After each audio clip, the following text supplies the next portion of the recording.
Olá, sejam todos bem-vindos, aqui é o professor Jefferson. Hoje vamos falar sobre o projeto de vigas e eixos, né? E não perdendo tempo, então vamos falar sobre o projeto de vigas prismáticas, né? Alguns pontos relevantes aqui, né, sobre vigas prismáticas. A seção transversal ela é constante para uma viga prismática. Inicialmente não se considera o peso da viga, né? Então para o primeiro cálculo não é considerado o peso próprio, né? As vigas são consideradas vigas longas, né? Então existe uma maior influência do momento e o esforço cortante tem pouca relevância, né? Então desconsidera o efeito local dos carregamentos transversais, né? O efeito apenas próximo da superfície e as tensões são consideradas baixas, né? E o efeito devido a esforços normais são desconsiderados inicialmente por normalmente representarem baixa influência. Então, para selecionar um perfil, né, isso que é a parte importante do projeto de vigas, então tu conseguir selecionar um perfil que se adeque àquele projeto, à tua necessidade, que tenha confiabilidade, né? Então, para selecionar o perfil comercial que deve se utilizar em um determinado módulo de projeto, o primeiro passo é determinar o módulo de resistência à flexão, né? Esse leva em conta apenas o efeito do momento sobre a viga, né, e é definido exatamente pela nossa fórmula, né, do cálculo de tensão, né, para a viga. Então, conhecido ali devido ao momento, né? Então a tensão normal é igual ao momento vezes o C, que é a distância do centroide até a extremidade superior ou inferior, dependendo do ponto que você deseja calcular, sobre o momento de inércia, como está aqui nessa fórmula, né? Basicamente aqui o que a gente faz é determinar o S requerido, né, que vai ser, né, o I sobre C, né? Então é só rearranjar dessa fórmula aqui, o qual fica um momento dividido pela tensão admissível. Então a gente sabe um módulo de resistência à flexão, né, que é o requerido, por isso que está escrito o REQ aqui embaixo, né? Então, sabendo esse S requerido, eu consigo então selecionar uma viga que tenha um módulo de resistência à flexão ligeiramente maior do que esse que é o requerido, né? Então esse aqui é o mínimo, é o que é o necessário, né? O calculado aqui, o momento, né, no pior ponto aqui, né, no ponto que a gente tem maior solicitação dividido pela tensão admissível, né? Então esse vai ser o valor que estamos procurando, né? Então, e que seja um pouco maior para que a gente tenha um coeficiente de segurança, né, maior que 1. Sabendo disso, né, então deve selecionar a viga com menor área transversal, né, para redução de peso. Então, basicamente, um S requerido maior que aquele que é o calculado ali, o momento dividido pela tensão admissível, e uma área transversal menor, pensando na redução de peso, né? Claro que para projetos existirão outros critérios, né, para que você possa utilizar uma viga, né? Então, dependendo da situação, o engenheiro vai ter que ser capaz de colocar esses critérios aqui, né? Inclusive a questão de espaço disponível, né? Altura de viga, largura da viga máxima, e isso tudo vai ser interessante e vai ser importante para que você possa selecionar o tipo de viga correto para a tua aplicação. Então aqui, né, como é que eu seleciono o S requerido? Normalmente, quando a gente tem um perfil comercial, né, a gente já sabe que já tem algumas coisas que são tabeladas. Então, de acordo com o perfil aqui, temos aqui o perfil, né, que é W310-129, por exemplo, né, que é essa primeira linha, né. O S requerido é basicamente aqui, né, com relação ao eixo XX 1940 e com relação ao eixo YY 649, né? Isso vezes 10 na 3. Então é com esse valor que a gente vai comparar. né? Se for perfil comercial, muito provavelmente você tem isso tabelado. Ah, eu não tenho isso tabelado, né? Eu vou ter que calcular. Então calcula-se basicamente ali o momento de inércia e avalia-se qual é o tamanho do C ali, né? E calcula-se o S, né? Que você precisa, ou com o formato que você tem, né? Com chapas que você já tem ou deseja adquirir, né? E consegue determinar ali um perfil adequado à sua necessidade, ok? Então, uma vez selecionada a viga, né, deve-se calcular novamente, porém devido ao cisalhamento. Dessa forma, verifique se o projeto para esse critério também, né? Não quer dizer que a gente desconsiderou a tensão cisalhante lá no início, né?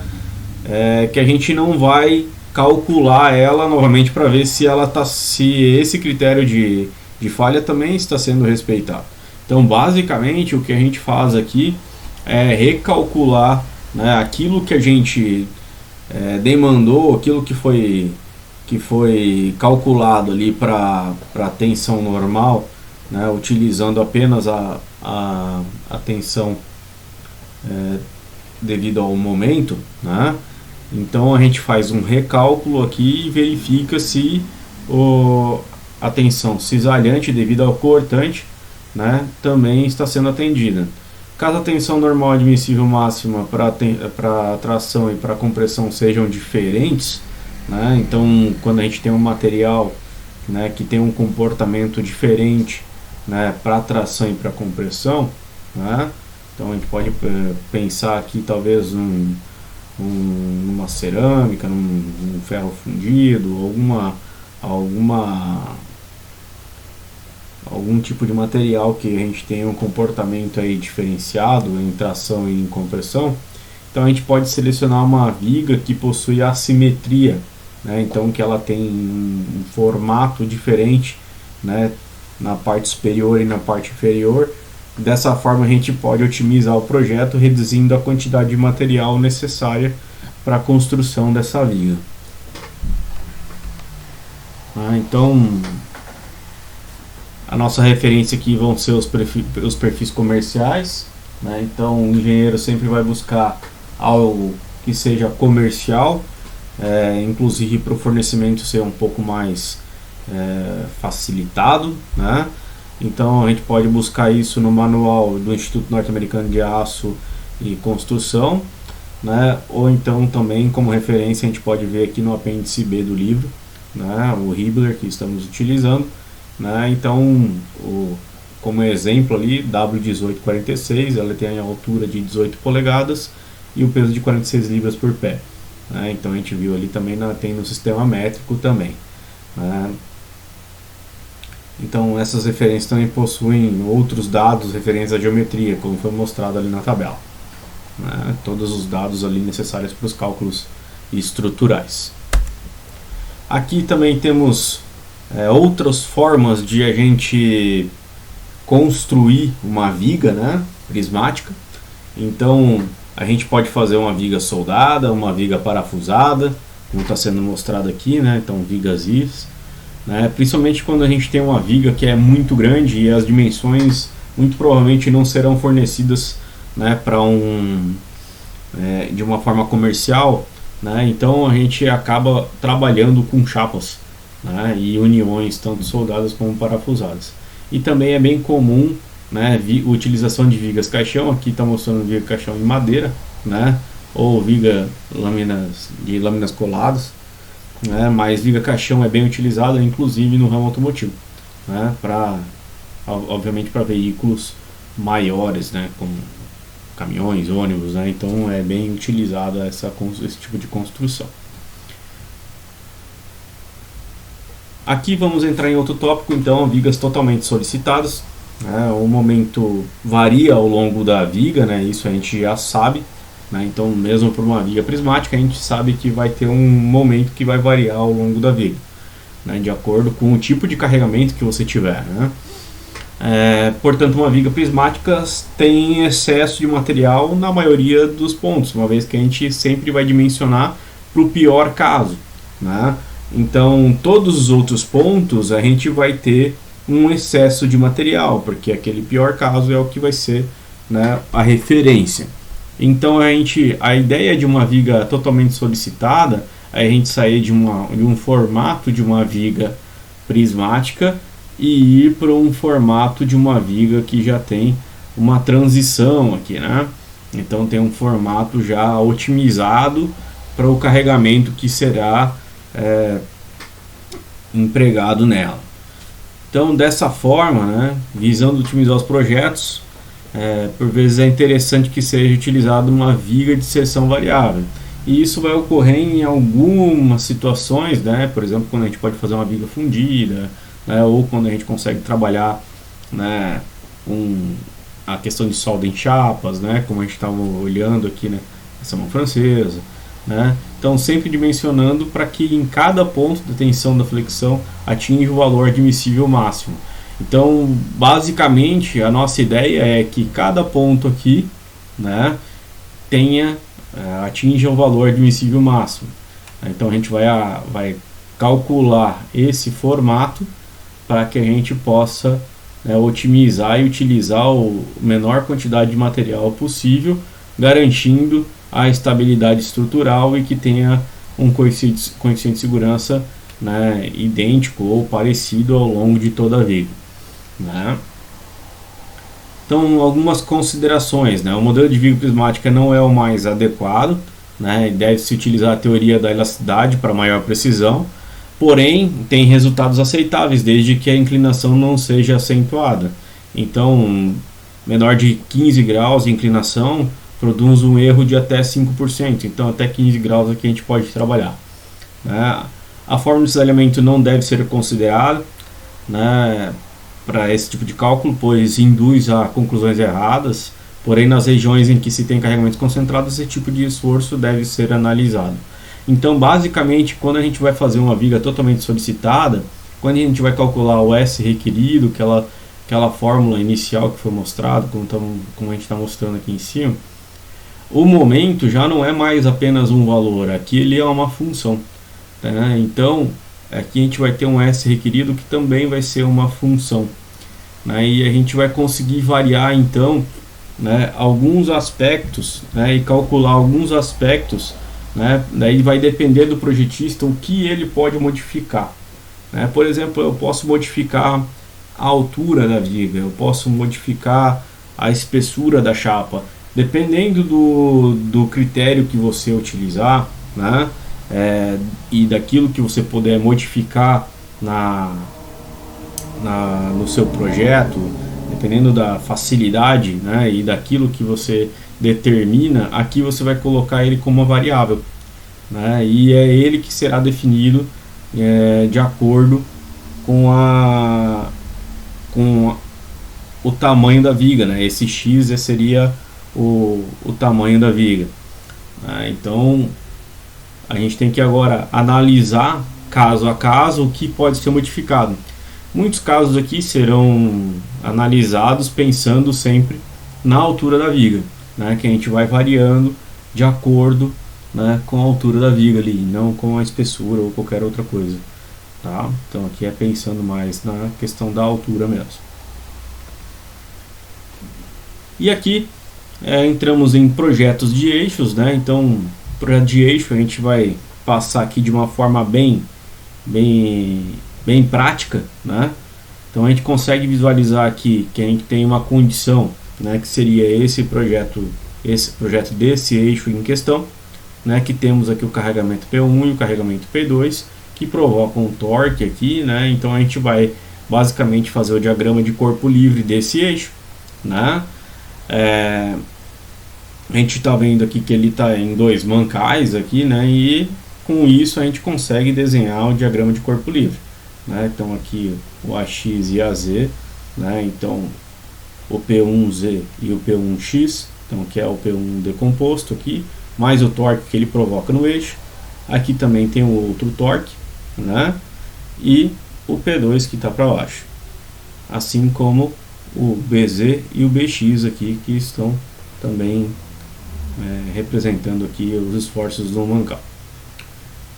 Fazendo aqui os cálculos, né, o momento em Z, momento em X e o torque, né, em torno de Y, a gente vai ter aqui os diagramas, então, de acordo com esse diagrama de corpo livre. Então a gente tem aqui o momento em X, o momento em Z e o torque em Y. Olhando já de bate-pronto, aqui a gente consegue verificar dois pontos aqui que são críticos, né? Um ponto aqui para o MX e outro ponto aqui para o MZ. Tá? E olhando, né, atentamente, né, haverá uma combinação, né, para a gente determinar qual é o momento máximo que está ocorrendo, né, em cada ponto. Né, eu teria que fazer uma combinação entre o MX e o MZ para aquele ponto, né, para saber exatamente qual é o momento que está ocorrendo, porque em algum ponto ao redor desse eixo aqui está ocorrendo o momento máximo, que é a combinação do MX e MZ. Né, e então eu calculo o momento máximo como a raiz quadrada, né, de mx ao quadrado mais mz ao quadrado. Isso para o ponto crítico. Muitas vezes a gente não vai saber o ponto crítico, né, como é o caso aqui. A gente tem dois pontos prováveis que serão críticos, né, então que seria esse ponto máximo no mx e esse ponto máximo no mz. O que a gente faz para saber qual é o ponto crítico? Dimensionamos para os dois pontos. Né, dimensiona para os dois pontos e vê qual é o tamanho ali, o diâmetro, o raio que a gente vai encontrar, né, que é o maior. O maior raio, aquele que solicitar o maior raio é o maior, seria o mais solicitado, o ponto mais solicitado. Né? Então sempre a gente vai calcular os pontos críticos, né, sabendo ali então qual é sabendo ao final, né, decidindo ao final qual é o ponto que é o mais solicitado. Obviamente, quando a gente determina aqui o momento, né, a combinação do momento aqui e se o torque aqui não varia, né, então se a gente não tem nenhum outro nível de torque aqui, né, é que quando a gente começa a ter uma complexidade maior, fica um pouco mais difícil. Nessa situação, quando eu tiver a combinação de momento aqui, eu já vou conseguir saber qual é o ponto mais crítico aqui. Né? Agora, em outras situações, eu teria que calcular até o final. Ok? Então, sabendo disso, né, sabendo qual é o ponto crítico que eu determinando, eu vou saber aqui que haverão os pontos aqui em que a gente vai ter uma tensão máxima, né? Então, tensão normal máxima devido ao momento máximo aqui que vai estar sendo aplicado, que eu vou poder calcular através dessa fórmula MC sobre I, né? E a tensão cesariante máxima, que também eu vou calcular como torque vezes C sobre o momento polar de inércia. Né? Então, sabendo disso, então aqui, né, a gente vai ver nos mesmos pontos, né?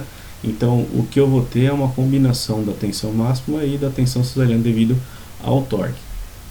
Com isso, né, então a gente aplica a teoria da tensão de cesariamento máxima, né, para esse caso eu poderia utilizar outra teoria também, né, então poderia calcular isso aqui, né, de forma a aplicar, por exemplo, para von Mises, né, mas aplicando aqui a teoria do cesariamento máximo de falha para materiais dúcteis, né, e calculando a tensão de cesariamento máxima, né, tem-se então aqui que é basicamente raiz quadrada, né, da tensão normal sobre 2 ao quadrado mais a tensão cesariante ao quadrado. Com isso, né, eu tenho as fórmulas ali e eu consigo isolar aqui então as variáveis, né, então para uma seção circular maciça, e fica basicamente o momento ao quadrado e torque ao quadrado em uma raiz quadrada. Né.